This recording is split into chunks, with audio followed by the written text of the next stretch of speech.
오늘도 하나님의 임재 앞에 나오신 우리 모든 성도님들을 주님의 이름으로 사랑하고 축복합니다. 오늘 본문에는 예수님이 평소에 자주 신방하시고 각별히 아끼셨던 한 믿음의 가정이 등장하죠. 바로 베다니에 사는 마르다, 마리아, 그리고 오빠 나사로의 가정입니다. 5절을 보시면 예수께서 본래 마르다와 그 동생과 나사로를 사랑하시더니 라고 성경은 명확하게 기록하고 있습니다. 그런데 이 사랑받는 가정에 두 자매에게는 아버지와 같았던 그 오빠 나사로에게 그 나사로가 병에 걸려 사경을 헤매는 일이 발생하게 됩니다. 여러분, 우리는 여기서 참 이상한 모순 하나를 발견하게 되는데요. 여러분, 이 자매의 오빠 나사로의 이름이 뜻이 무엇인지 아십니까? 바로 하나님께서 도우시는 자라는 뜻입니다. 하나님께서 도우시는 자. 참 아이러니하지 않습니까? 하나님이 도우시는 자가 죽을 병에 걸렸습니다. 우리가 생각할 때 하나님이 도우시고 예수님이 각별히 사랑하시는 자라면 병도 피해가고 늘 건강하고 가정도 사업도 형통해야 할 것만 같은데, 그러나 성경은 하나님이 사랑하신 자에게도 하나님이 도우시는 자의 가정에도 예고 없이 죽을 병과 같은 고난이 찾아올 수 있다라고 그렇게 성경은 말씀하고 계십니다. 혹시 오늘 이 새벽 나사로처럼 깊은 질병과 삶의 위기 속에서 하나님이 나를 사랑하신다면서 왜 이런 고통이 찾아왔을까? 그렇게 묻고 계신 분이 혹시 계시다면 오늘 이 본문이 주시는, 오늘 특별히 이 성경의 말씀이 우리에게 말하는 하나님의 음성에 귀를 기울이시는 이 새벽 되길 소망합니다. 오빠가 죽어가자 자매가 가장 먼저 떠올린 분은 당연히 예수님이었습니다. 그들은 다급하게 사람을 보내어 예수님께 이렇게 말하죠. 3절을 보시면 주여 보시옵소서, 사랑하신 자가 병들었나이다. 이 짧은 메시지 안에 그들의 애타는 심정이 고스란히 묻어납니다. 주님이 그토록 사랑하시던 친구 나사로가 죽어가고 있습니다. 빨리 와서 고쳐주십시오.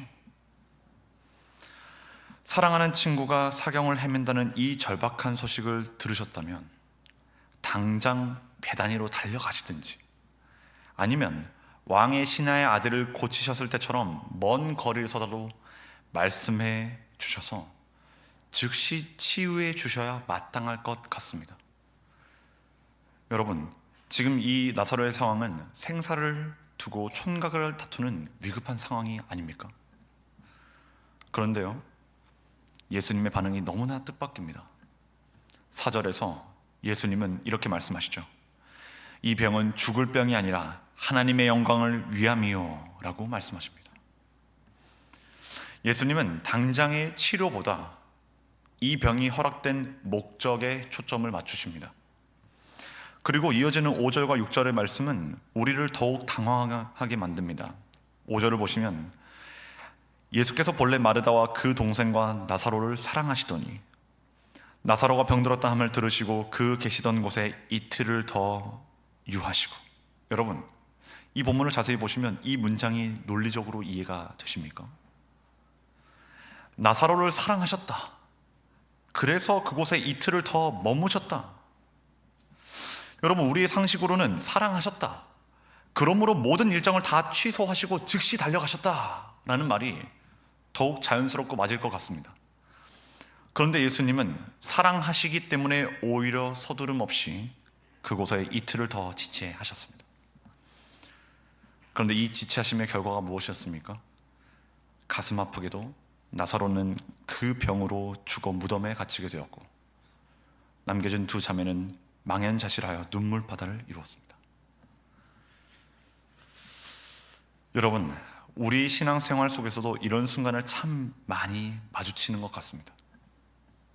나는 지금 급해 죽겠는데 정작 하나님은 아무런 반응을 보이시지 않을 때가 있습니다. 밤을 새우고 이렇게 새벽에 나와 눈물로 간절히 기도했는데 응답은커녕 상황이 더욱 악화되어 버릴 때가 있습니다. 병이 낫기를 기도했는데 병세가 더욱 짙어지고 재정의 문이 열리기를 기도했는데 더 어려워지고, 믿지 않는 남편을 위해서 기도했는데 핍박은 더욱 강해지는,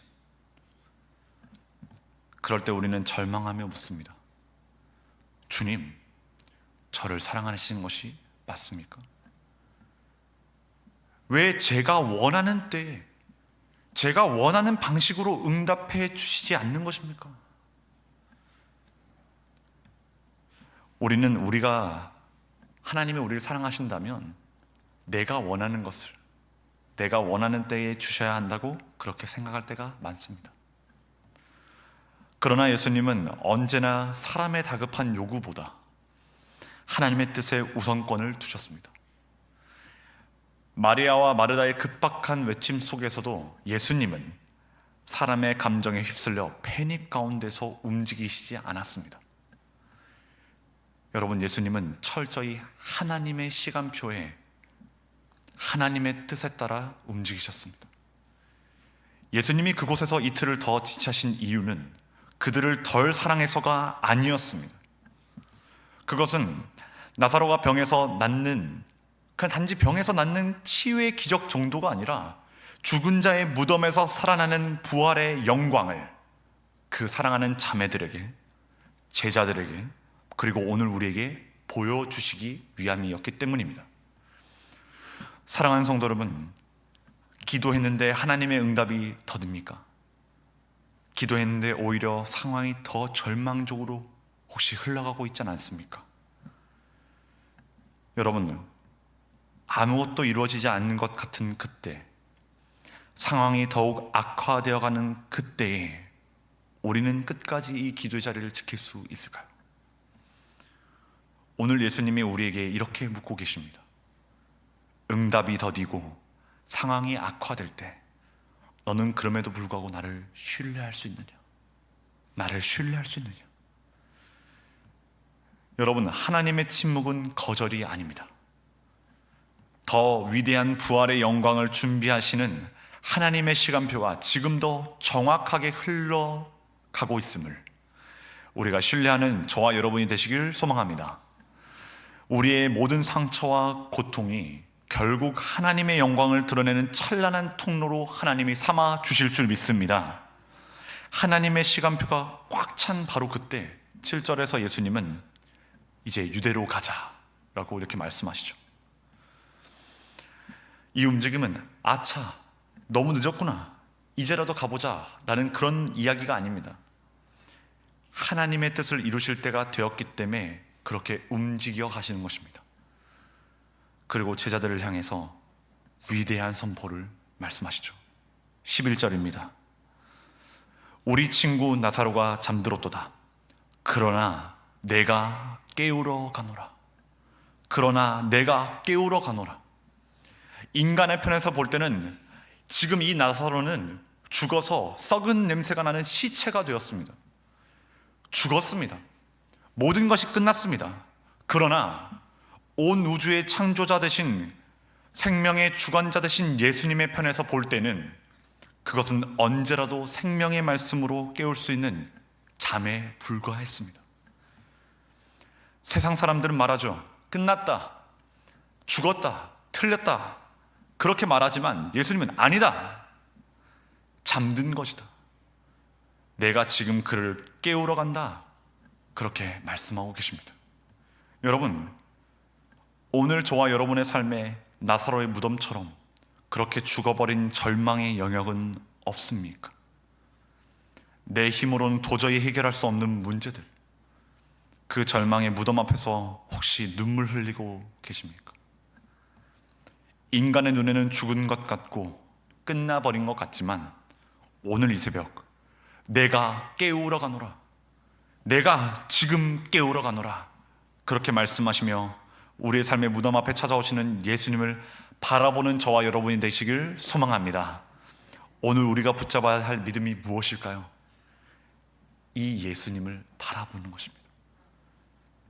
나의 무덤 앞에 찾아오셔서 절망을 소망으로 바꾸시는 그 예수 그리스도, 죽음을 부활로 바꾸시는 그 예수 그리스도, 바로 이 예수님을 바라보는 그것이 오늘 우리가 이 하루를 살아가는 우리의 믿음인 줄 믿습니다. 말씀을 마무리하겠습니다. 죽음과 절망의 순간 예수님은 분명히 말씀하셨습니다. 25절과 26절 말씀을 보시면 예수께서 이르시되 나는 부활이요 생명이니 나를 믿는 자는 죽어도 살겠고 무릇 살아서 나를 믿는 자는 영원히 죽지 아니하리니 이것을 내가 믿느냐? 이것을 내가 믿느냐? 우리의 빈 무덤, 우리의 절망을 여실 수 있는 분, 우리의 삶의 그 무덤 앞에서 우리의 절망을 여실 수 있는 바로 그분, 오직 예수님 한 분뿐인 줄 믿습니다. 부활이요 생명이신 예수님께서 마지막 종말의 때에 모든 잠든 자들을 깨우실 뿐 아니라 오늘 우리의 죽어있는 모든 절망의 문제들을 생명으로 깨워주실 줄 믿습니다.